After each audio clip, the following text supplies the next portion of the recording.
Hello, I'm Brigantia Blackbird of Blackbird's Brew. Happy Wednesday and welcome to the Havamal.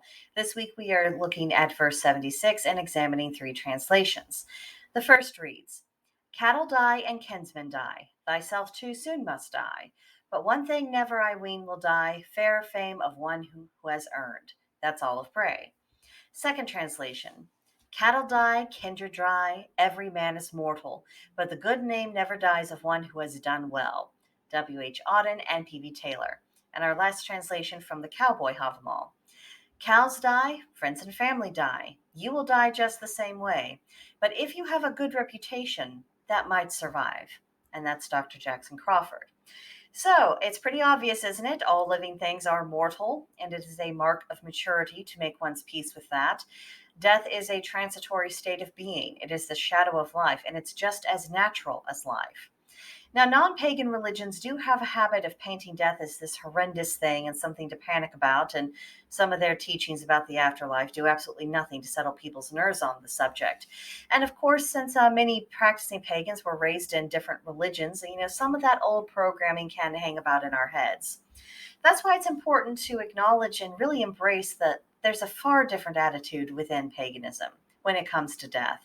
By and large, the expectation is that after someone sheds the mortal coil and they pass beyond the veil, they tend to be reunited with their ancestors. They're closer to the gods. And in due course, most traditions have some teaching about reincarnation. Now, while the teachings about what happens to us when we die tend to vary, what is certain is that eventually we will all experience death, and there's just no getting around that. We have only a limited amount of control over how we're remembered, and who we were and how we conducted ourselves. That tends to live on in people's memories longer than anything material we leave behind. And of course, reputation is built on deeds and the impact those deeds had on those around us. And of course, this also involves how other people evaluate our actions, and not everyone's judgment is sound, which is fair to say.